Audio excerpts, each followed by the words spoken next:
¿Qué tal? ¿Cómo están?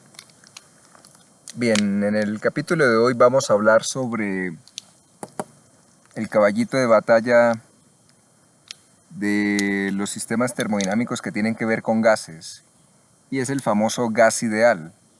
Entonces, uno de los sistemas termodinámicos que más interés hay en estudiar en la termodinámica es el de un sistema que consista en un gas atrapado en algún recipiente y el cual se pueda, digamos, afectar por ya sea transferencia de calor o la realización de trabajo sobre este sistema. Bien, ¿a qué se le llama un gas? Pues un gas es una sustancia en la cual sus partículas están tan separadas que las interacciones entre estas son débiles. Un gas toma la forma del recipiente que lo contiene y es una sustancia, digamos que bastante compleja para estudiarla teniendo en cuenta los componentes, ¿no? Si fuéramos a mirar los átomos o las moléculas que lo componen, tendríamos que hacer estadística y esto ya corresponde al área de la física estadística o la termodinámica, pero desde el punto de vista estadístico, ¿no? No nos interesa en este caso. Sin embargo, de esta física estadística vamos a tomar algunos rasgos que nos van a servir para entender un poco más a qué se le llama un gas ideal. Bien, comencemos por aclarar un poco. A veces en terminología de termodinámica se habla de gases, se habla de vapor. Puede haber una ligera diferencia en los dos. Los dos son gases, ¿no? Pero la palabra gas, cuando haga referencia a gas, lo que se está teniendo en cuenta es un sistema que se encuentra a una temperatura elevada. O sea, una sustancia que está en estado gaseoso, pero a una temperatura elevada, normalmente por encima de lo que se llama temperatura crítica, que luego, cuando hablemos de los cambios de estado, hablaremos de qué es esa temperatura crítica.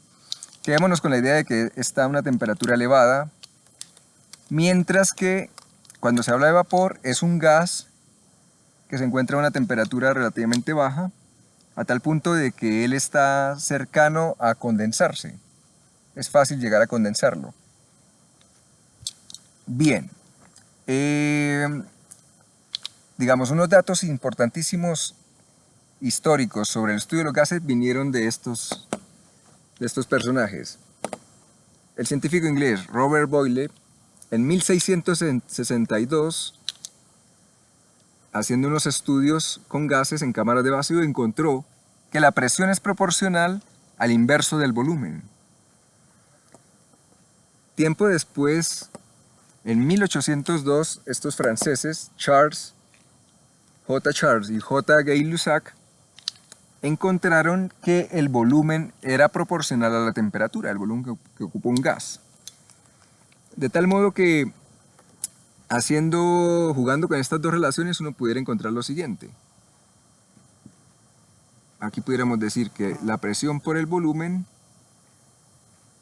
es entonces proporcional a la temperatura. De esta relación tengo que presión por volumen es proporcional a alguna constante, pero el volumen es proporcional a la temperatura, entonces pudiera decir algo así. Los experimentos llevaron a mostrar lo siguiente, que la presión y el volumen eran iguales a una constante R, voy a ponerle R moño, por la temperatura, por la masa que tenga el gas.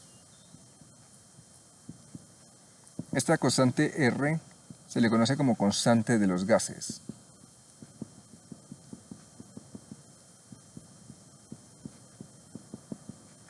Es propia de cada gas. De tal manera que si esa constante puede expresarla en términos de una constante más universal que no depende del gas. Por ahora miremos esta expresión. La presión que tiene el gas por el volumen que lo ocupa es igual a la masa de este gas por una constante propia de la sustancia que tenga, por la temperatura. Fíjense que me aparece una relación entre tres coordenadas termodinámicas que me definen el estado del sistema, en este caso del gas. Presión, volumen, temperatura. Como habíamos visto, para sistemas simples compresibles necesito dos independientes. De estas tres, dos eran independientes. La temperatura siempre será una de las variables independientes por excelencia. Estamos en termodinámica. Y la otra puede ser la presión y el volumen. Pero ya habíamos hablado que el volumen siempre puede ser, pero la presión depende de que no esté mi sustancia o mi sistema sufriendo un cambio de fase, una transición de fase. Porque en esos casos la temperatura y la presión se vuelven dependientes entre sí. Bien, quedémonos con esto en mente. Otra cuestión aquí es, esta R se puede expresar en términos de una constante universal, R sin moño, sobre la masa molar. Esta se conoce como la constante universal de los gases. Ahorita vamos a ver por qué se le llamó así, mientras que M es la masa molar del gas que estoy considerando. Recuerden que la masa molar no es más que pues, la cantidad de masa que tiene un mol. Se puede dar en kilogramos, se puede dar en gramos, de tal manera que pudiéramos escribir esto así. Si esta masa la paso a dividir acá, al volumen, me queda entonces que este remoño la puedo escribir como R, la constante universal de los gases, sobre M por la temperatura. El volumen sobre la masa se conoce como volumen específico. Se denota, vamos a denotarlo con la letra V minúscula, V minúscula.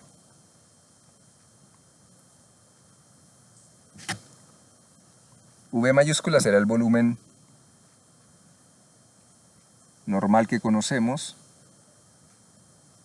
mientras que V minúscula es volumen específico, es decir, volumen sobre la masa. Es el inverso de la densidad, ¿no?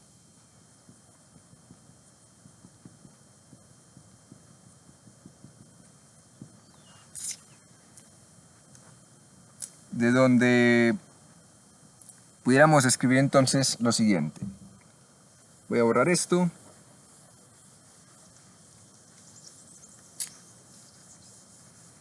Y voy a continuar acá arriba. Nos quedamos entonces con lo siguiente.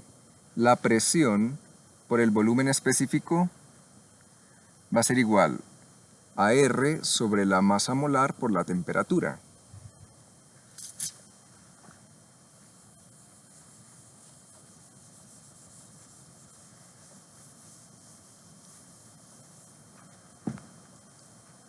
Pero la masa molar yo la puedo relacionar con la masa total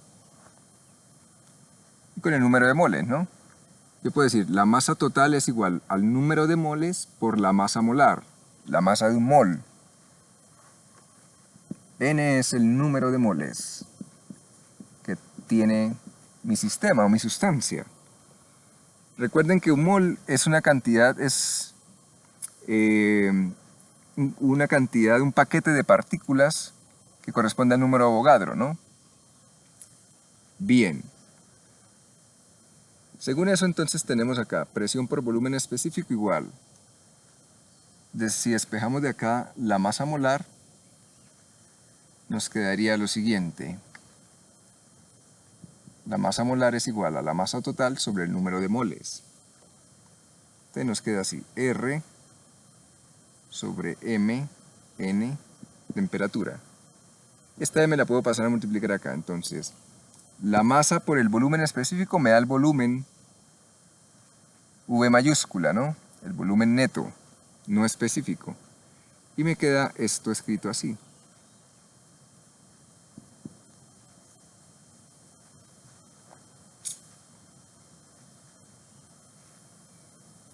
Es otra forma de escribir esta relación que se encontró para los gases en términos de R sin moño, que es la constante universal de los gases, N es el número de moles de mi sustancia, la temperatura, presión y volumen. ¿De acuerdo? Bien. Vamos a ver entonces cómo se llegó a esto, cómo se encontró esto y a qué le llamamos un gas ideal. Pudiéramos hacerlo así. Estos científicos de los que hablamos y otras personas posteriores jugando con gases se encontraron con lo siguiente, haciendo una tabla de presión contra esta cantidad que veíamos acá, presión por volumen específico sobre temperatura. Ellos observaron que esto se comportaba de una manera más o menos constante bajo ciertas condiciones. Y entonces plantearon lo siguiente. Al hacer esos experimentos variando la presión de diferentes, o digamos para diferentes gases y bajo diferentes condiciones, encontraron lo siguiente. Supongamos que tenemos para un gas y a una misma temperatura se empezó a variar la presión. La presión se redujo. Entonces digamos que venía la presión alta, se redujo, se venía reduciendo la presión y se obtuvo un comportamiento así para una temperatura, vamos a llamarla T1. Luego se trabajó con una temperatura diferente y se observó una curva más o menos así. Con una temperatura mayor T2 mayor que T1, ¿no? Y luego se hizo otro análisis y se observa una curva más o menos así.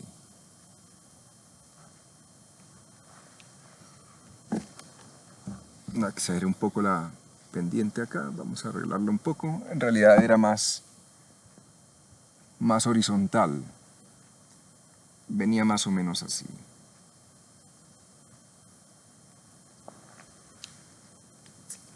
Más o menos así. Una temperatura 3. La temperatura 3 mayor que la temperatura 2 y la temperatura 2 mayor que la temperatura 1. Esto para una sola sustancia, digamos helio o hidrógeno en forma de gas. Lo interesante fue lo siguiente. Lo que ellos observaron interesante fue lo siguiente.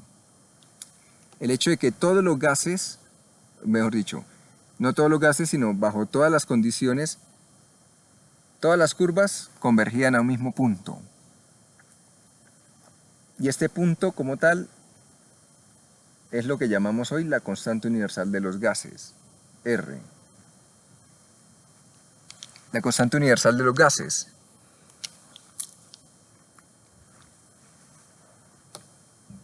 Que tiene un valor de 83, 14.5 y en unidades joules.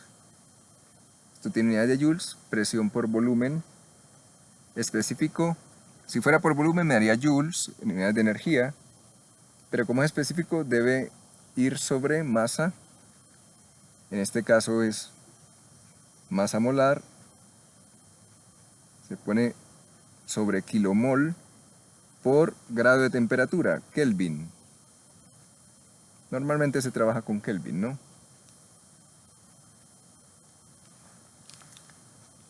Entonces, eso fue algo interesantísimo que se observó. Como todos los, incluso no solo sirve para una sustancia, para todos los gases prácticamente que no sean muy pesados, el comportamiento es el mismo, es similar, y siempre tienden a la misma constante cuando se trabaja con este volumen es molar. Voy a ponerlo aquí así, molar con una rayita. Volumen específico molar.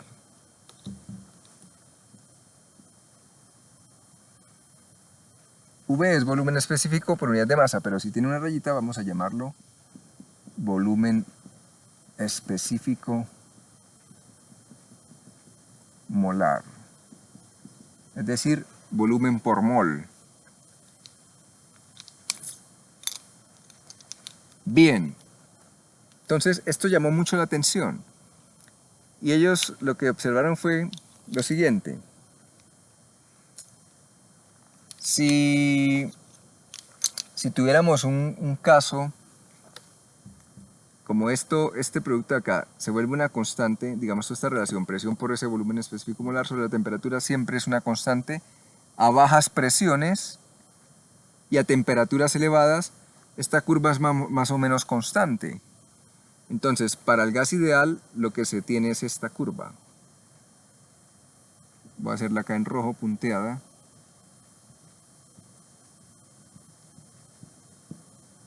Esto sería para el gas ideal.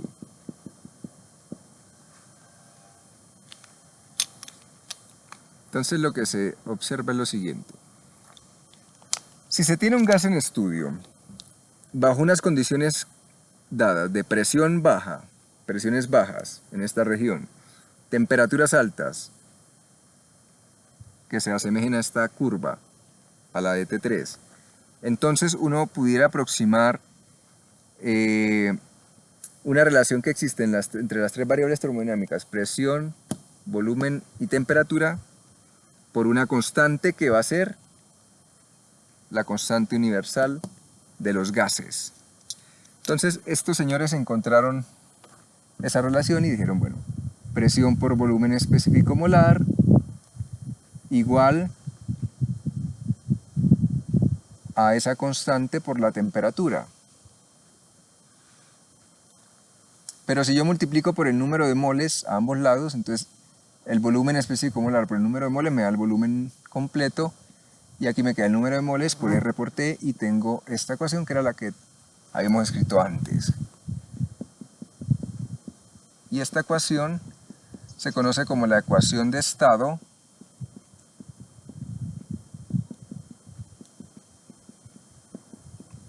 de los gases ideales. Fíjense que es una idealización. ¿A qué se le llama un gas ideal? Entonces, a un gas que cumple con estas condiciones. Es un gas que está a bajas presiones y a temperaturas altas.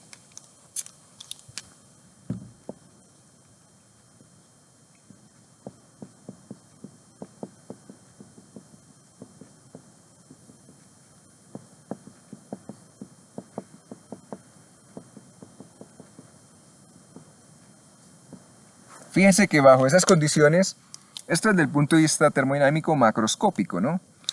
Pero si uno trata de imaginárselo a nivel microscópico, lo que estamos diciendo aquí es, si tengo un gas atrapado bajo esas condiciones, bajas presiones, ¿qué indica? Las densidades bajas, ¿cierto? Las partículas no están tan cerca unas de otras.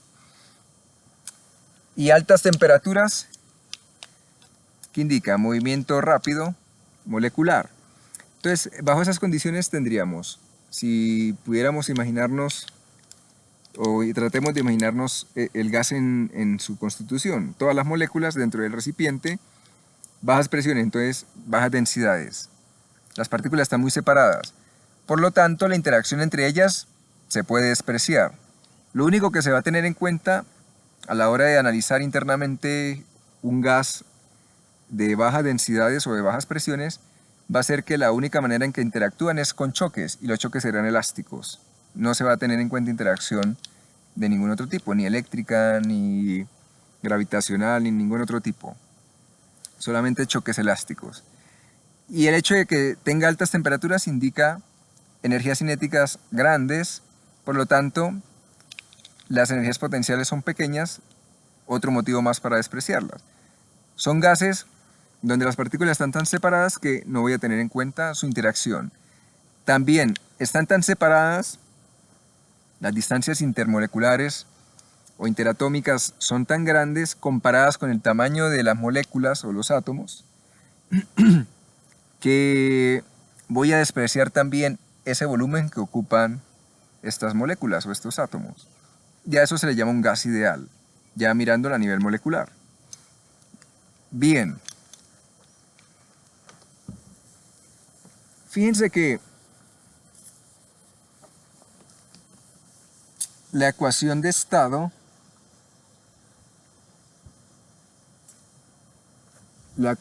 estado que hemos obtenido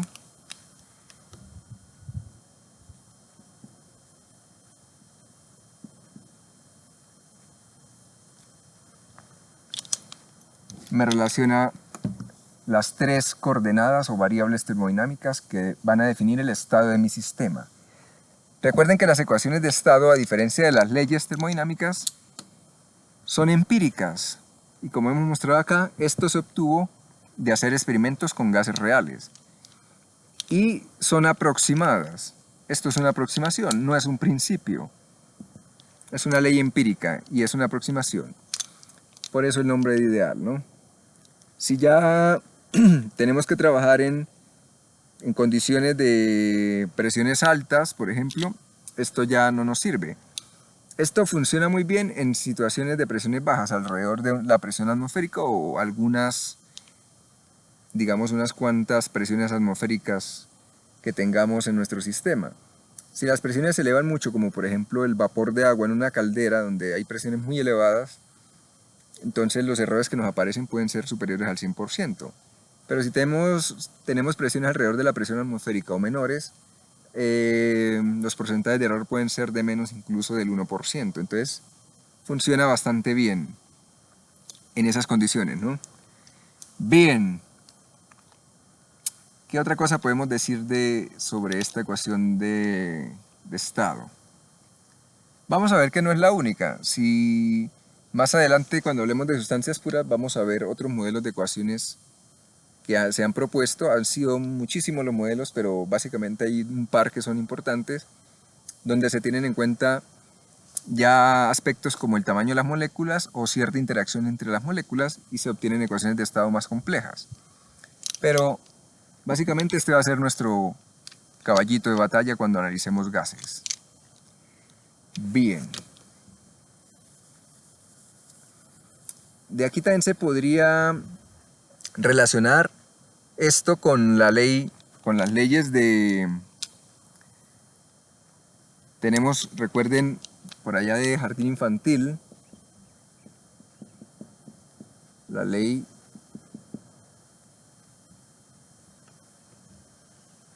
de Boyle-Marriott.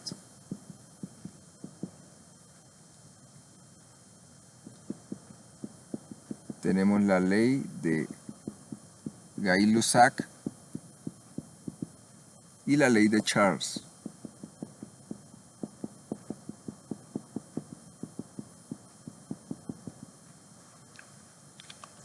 La ley de Boyle-Marriott. En este caso consistía haciendo experimentos Boyle-Marriott a temperatura constante, procesos isotérmicos, encontraron lo siguiente: que para dos estados diferentes de un gas, de una sustancia, la presión en un estado 1 por el volumen en un estado 1 era igual a la presión en un estado 2 por el volumen en un estado 2. Fíjense que esto se puede deducir fácilmente de esa ecuación de gases ideales, porque si tenemos para un estado presión 1, volumen 1 igual a nRT1 y para el otro estado presión 2, volumen 2 igual a nRT2, pues si dividimos estas cosas, las temperaturas son iguales, ¿no? Hemos dicho T1 igual a T2, dejémoslo como T. Al dividir entonces obtenemos la ley de Boyle-Marriott. Y de igual manera podríamos obtener las otras dos leyes, la de Gay-Lussac, que es a volumen constante, en este caso volumen constante. Fíjense que si lo hacemos a volumen constante, entonces ¿qué vamos a tener? Usando la ecuación de estado del gas ideal, vamos a tener presión 1 sobre temperatura 1 igual a nR sobre el volumen, y por el otro lado presión 2 sobre temperatura 2 igual a nR sobre el volumen, que es el mismo. Y obtenemos esta relación.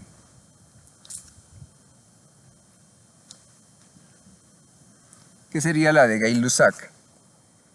Y para la de Boyle-Marriott, perdón, esa la tenemos ya arriba, Marriott. Para la de Charles, entonces aquí ya tenemos temperatura constante, volumen constante, nos falta el caso de presión constante.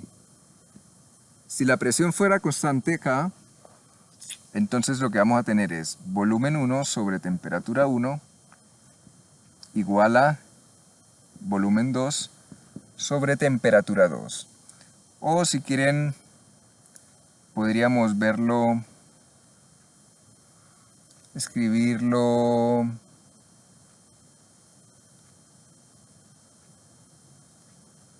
no, así está bien. Creo que podemos dejarlo así, como una relación de esa manera. Bien. Esa sería la ley de Charles. Entonces fíjense que estas tres leyes que fueron encontradas por separado quedan unificadas todas a partir de la ecuación de estado de los gases ideales.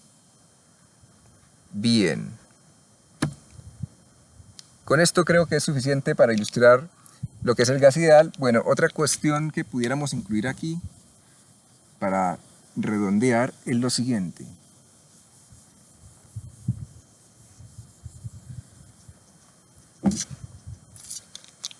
Piensen en lo siguiente.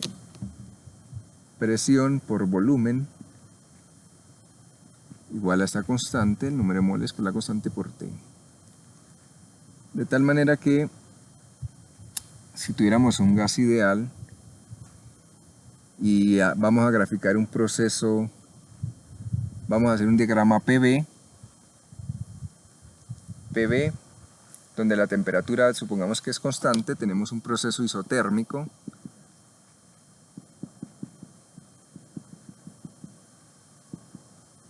Fíjense en lo siguiente, algo importante a tener en cuenta. Si la temperatura es constante, entonces la presión y el volumen son inversamente proporcionales, que fue lo que encontró Charles, ¿no? Con su ley. Tendríamos entonces lo siguiente, a medida que el volumen se disminuye, la presión va creciendo. Entonces tendríamos un comportamiento de esta forma.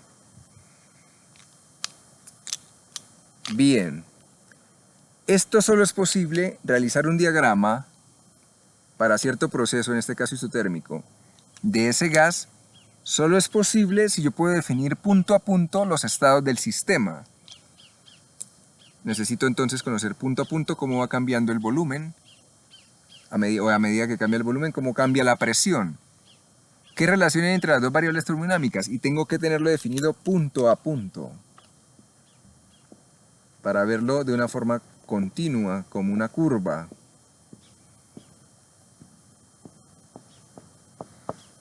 Hay infinitos estados. ¿Cómo es posible hacer esto? Solo hay una manera. Si realizamos el proceso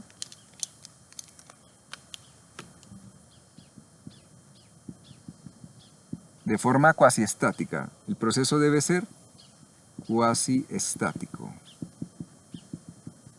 De manera que yo arranco con mi sistema en cierto estado, digamos acá en cierto volumen, con cierta presión, la temperatura está fija.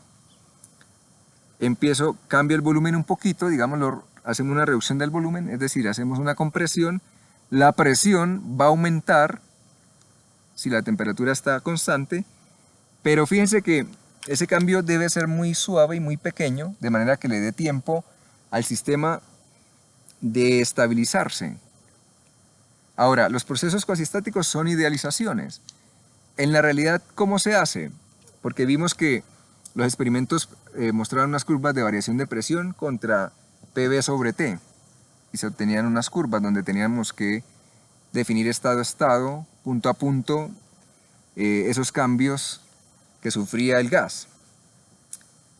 ¿Cómo se hace entonces en la práctica? Pues hay que echar mano de algo que se llama tiempo de relajación, ¿no? En los sistemas existen tiempos de relajación, que es el tiempo que le toma al sistema llegar a estabilizarse de nuevo, llegar a una estación, a un estado cuasi estacionario o a un estado de equilibrio. Se ven todos, en los condensadores, en las bobinas, en los gases. Entonces, ¿cuánto debe ser ese tiempo que debe emplearse para reducir el volumen, llevar el sistema de un estado a otro?